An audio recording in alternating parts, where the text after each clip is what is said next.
Om Swastiastu. Assalamualaikum warahmatullahi wabarakatuh. Salam, nama budaya, salam kebajikan buat kita semua. Kembali lagi bersama saya Jero Balian Hiler. Apa kabar?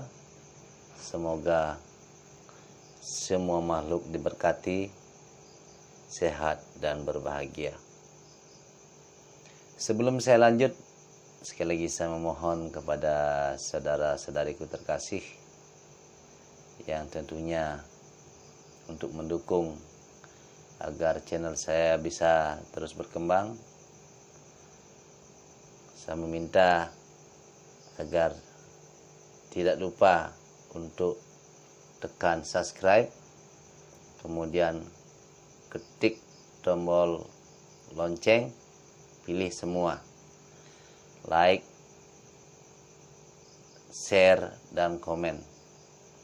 Intinya, jika memang itu Anda anggap layak untuk dibagikan, mari bersama-sama kita menanam karma baik di jalan Dharma.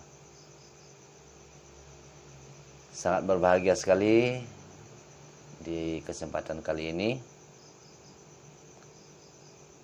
saya kembali bisa diberikan waktu dan diberikan izin oleh Tuhan untuk berbagi. Sebelumnya saya terima kasih dan saya doakan semoga siapapun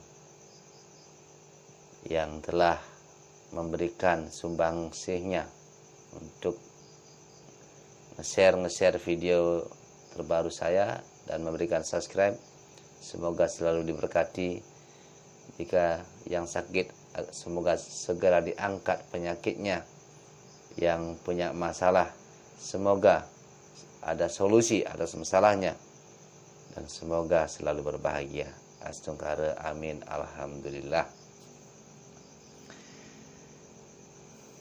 Dalam hidup ini, sekali lagi, dalam hidup ini yang sebenarnya penuh dengan ilusi, terkadang kita sering terjebak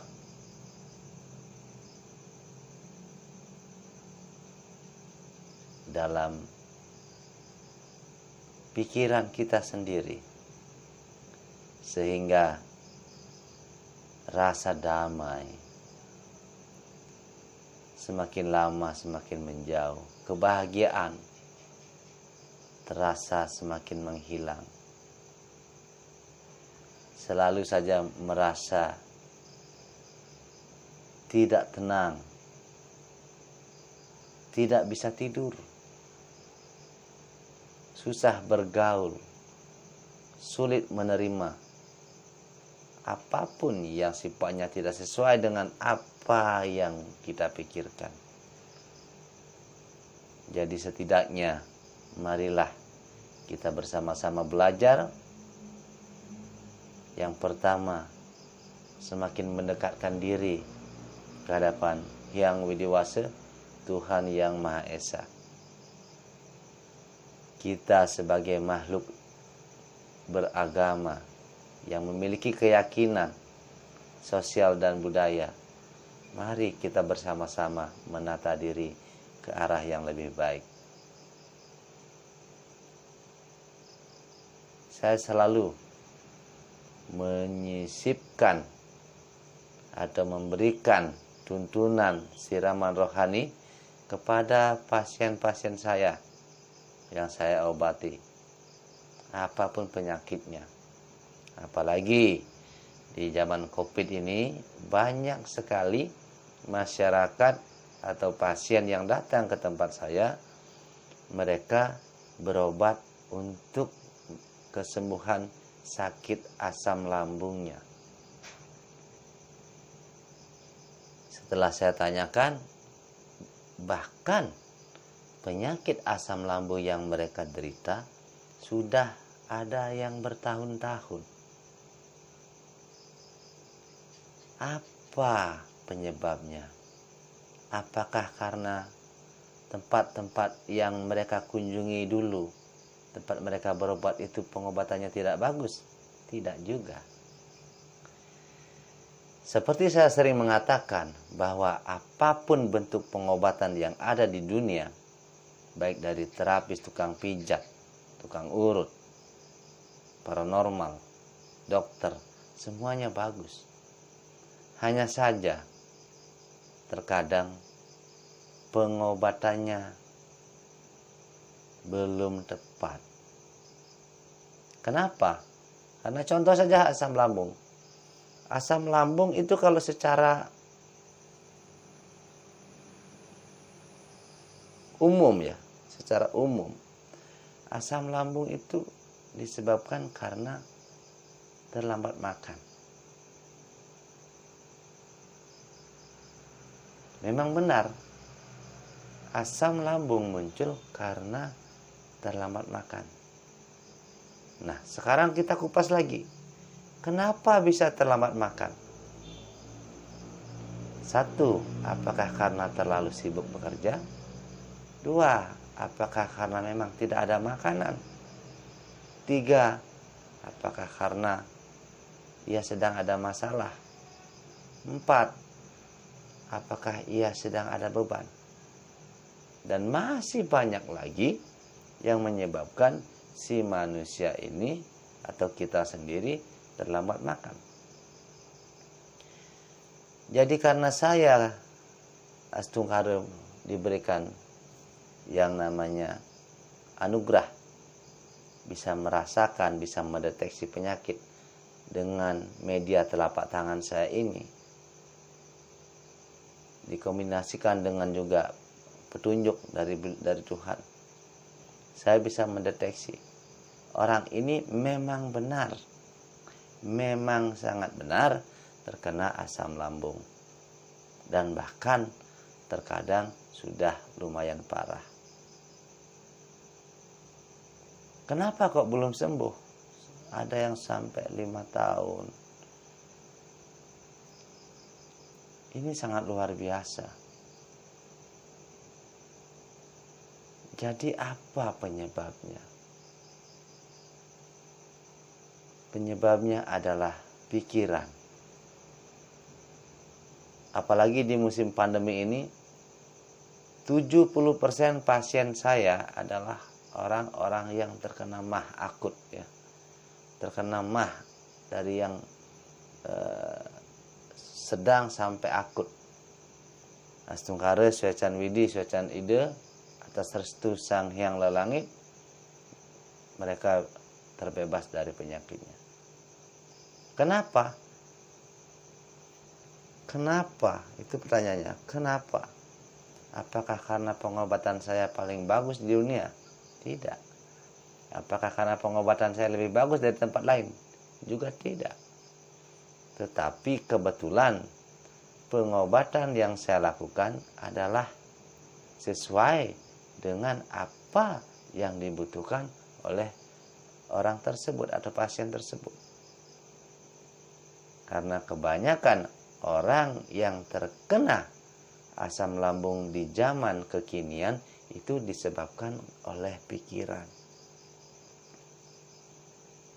Jadi bagaimana bisa orang itu sembuh dikasih obat jika jiwanya yang sakit? Maka saya sering mengatakan kepada pasien-pasien saya, maaf Bu, maaf Pak, Anda memang terkena asam lambung. Tetapi yang lebih saya tekankan lagi, dan saya sudah dapat mendeteksi bahwa Anda jiwanya sakit.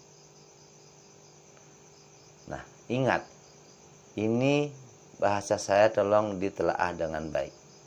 Saya mengatakan kepada pasien saya, maaf, ternyata penyebab ibu asam atau bapak asam lambungnya tak kunjung sembuh karena ibu atau bapak jiwanya sakit. Tak jarang pasien saya terperanjat. Apa Jero? Saya sakit jiwa. Jadi saya jabarkan sama teman ya. Kenapa saya mengatakan jiwanya sakit? Bahasa ini saya pilih untuk memudahkan pasien-pasien saya bisa menerima apa yang akan saya jelaskan. Jadi jiwanya sakit yang saya maksud adalah karena banyaknya beban pikiran yang menyebabkan orang tersebut menjadi depresi. Kalau sudah banyak beban pikiran, apa yang terjadi? Yang jelas tidak enak makan, tidak enak tidur, serba tidak enak, serba tidak nyaman, mudah marah, mudah tersinggung, selalu ingin menyendiri, dan lain-lain.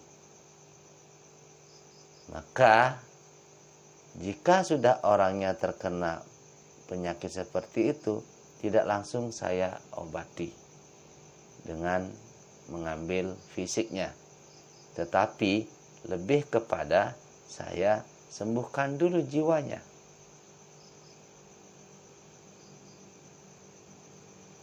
Jadi melalui kombinasi pengobatan antara kekuatan Sang Hyang Taksu, energi spiritual, energi penganugerahan, dan juga energi tuntunan, setelah itu baru dikombinasikan dengan terapi akupresur, pemberian ramuan-ramuan herbal yang tersedia di sekeliling kita, astungkara, semeton-semeton, atau saudara-saudara kita yang menderita penyakit asam lambung akibat depresi bisa sembuh, bahkan yang akut. Jadi sekali lagi mohon maaf jika saya ada salah-salah kata. Saya hanyalah manusia biasa, sama seperti dengan yang lainnya. Saya hanya balian kosong, balian puyung. Mohon maaf jika ada salah-salah kata. Dan sekali lagi, sebelum saya lari mengobati tubuhnya atau fisiknya, maka saya fokus mengobati jiwanya. Astungkara, Swecan Widi, Swecan Ida, Swecan Sang Hyang Lelangit. Di pengobatan pertama, pasien kebanyakan mengatakan ada perubahan. Jadi intinya, seperti juga sering Tiang katakan, tiada masalah tanpa solusi, tiada penyakit tanpa obat. Bagi Anda yang sudah berobat ke sana kemari, tak kunjung sembuh, janganlah menyalahkan tempat di mana Anda berobat. Terkadang memang karena pengobatannya tidak sesuai dengan apa yang Anda butuhkan, dan atau memang Anda masih terkena karma Anda sehingga harus semakin lama lagi dihukum. Karena penyakit itu juga bagian daripada hukuman. Makanya sering saya memohon jika ada pasien yang datang untuk tidak ngomongin tempatnya yang pernah ia kunjungi ya. Karena itu tidak boleh. Saya selalu mengatakan, mohon maaf Pak, jika Anda ingin berobat di sini dan meyakini bahwa saya, si balian kosong ini, bisa menjadi jalan untuk menuju kesembuhan Anda, mohon jangan mempergunjingkan tempat kalian berobat yang dulu gitu. Karena itu selain juga menambah dosa dan mempersulit jalan menuju sembuh. Jadi sebisa saya, sesida-sida saya selalu mengajak umat untuk mulai belajar berpikir positif, berbuat hal-hal yang positif, mau berproses dalam segala hal. Karena selalu saya mengatakan setiap masalah pasti terlahir dengan solusinya. Jadi jika Anda saat ini punya masalah, maka jangan itu dijadikan beban. Karena jika dijadikan beban, bukannya masalahnya akan makin kecil, tetapi akan semakin besar. Selain masalah hutang atau lain sebagainya, juga akan terjadi masalah atas tubuhmu. Saya juga sering mengatakan bahwa tiada penyakit tanpa obat. Artinya, jika kamu sakit, berproseslah, berobatlah, dan tetaplah selalu berdoa, memohon ampunan, memohon restu kemanapun Anda ingin berobat. Bagaimana Semeton? Semoga bisa sedikit memahami ya. Jadi sambil santai, saya mohon izin, saya ingin merokok ya, biar santai.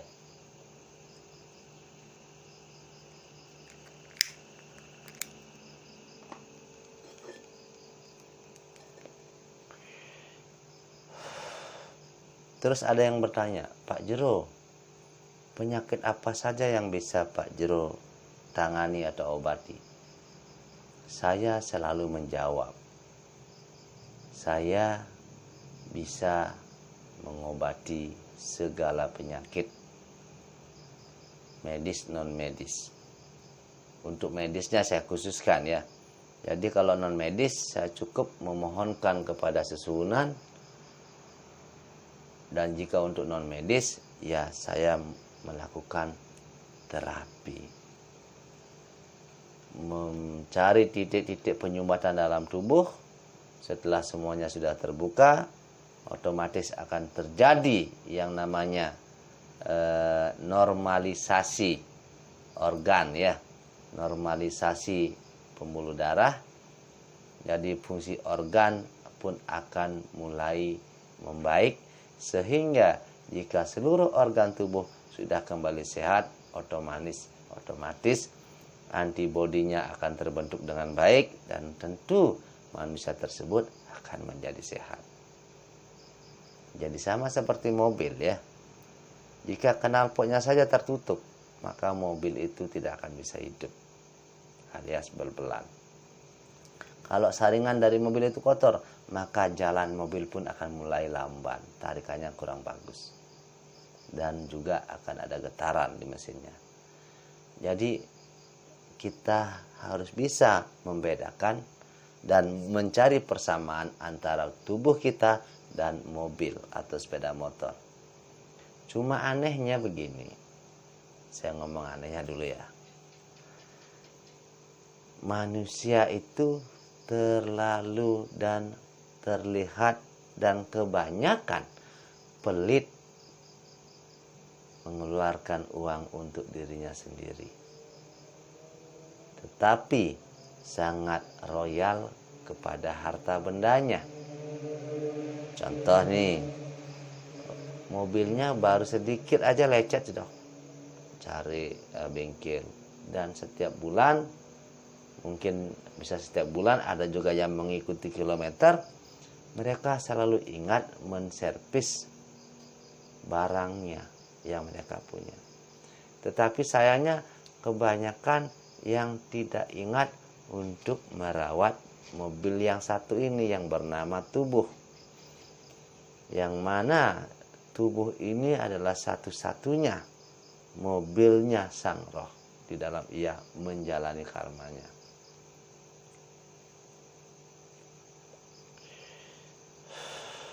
Jadi manusia terkesan pelit akan dirinya, dan juga terkesan menyepelekan sinyal-sinyal tubuhnya.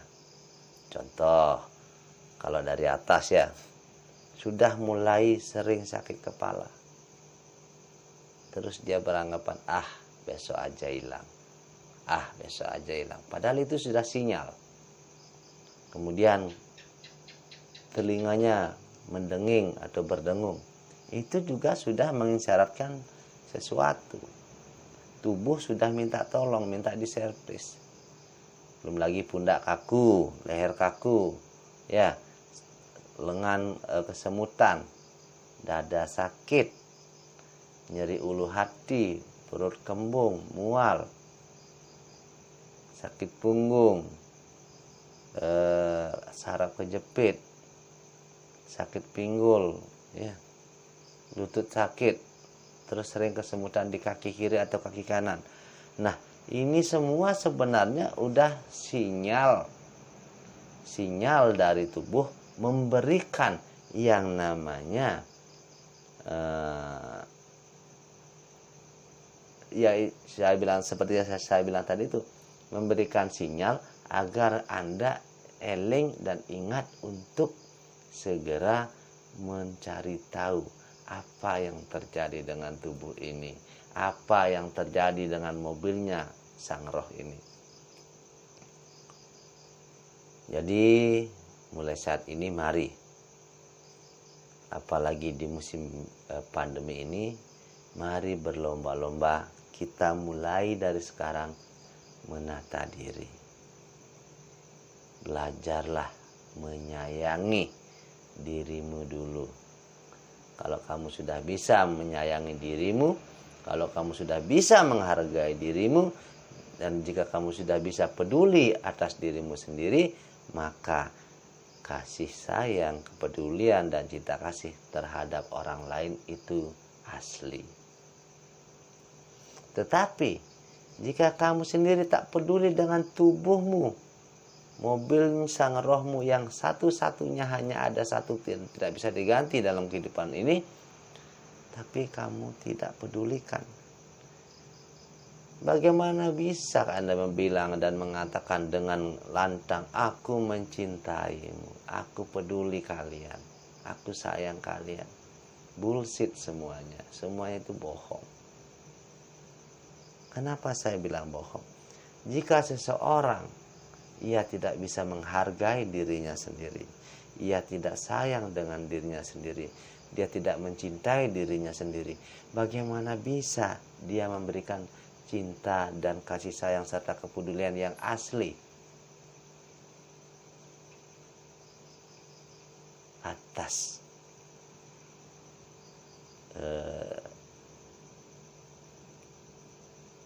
orang lain? Tunggu sebentar sama Tongge.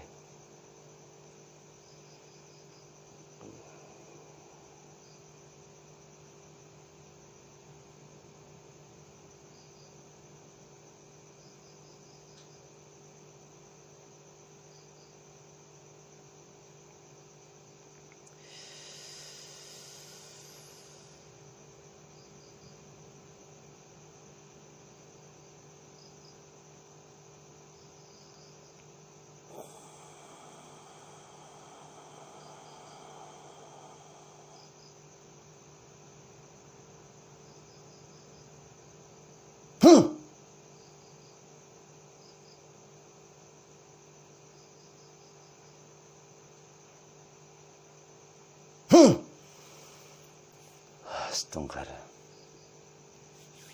Maaf semeton. Namanya juga hidup ya, selalu saja ada cobaan. Dalam situasi apapun harus selalu eling kepada sesunan, kepada Tuhan, kepada ide Sang Yang Widi Wasa, agar kita semua diberkati dan dilindungi. Oke, untuk sementara cukup sekian dari saya. Mohon maaf jika ada salah-salah kata. Intinya, tiada gading yang tak retak, tiada manusia yang sempurna. Indahnya berbagi, indahnya saling mengingatkan. Intinya sekali, mari mulai sekarang kita belajar untuk menyayangi diri sendiri, untuk lebih mendekatkan diri kepada ide Sang Yang Widi Wasa, Tuhan Yang Maha Esa, sehingga kedamaian yang selama ini tak kita rasakan akan benar-benar kita rasakan. Kita harus wajib ya berdamai dengan diri sendiri, sehingga kedamaian di dunia ini akan tercipta. Cukup sekian dari saya. Sekali lagi mohon maaf jika ada salah-salah kata. Saya tutup dengan Assalamualaikum warahmatullahi wabarakatuh. Salam, namo buddhaya, salam kebajikan. Om Santi, Santi, Santi Om.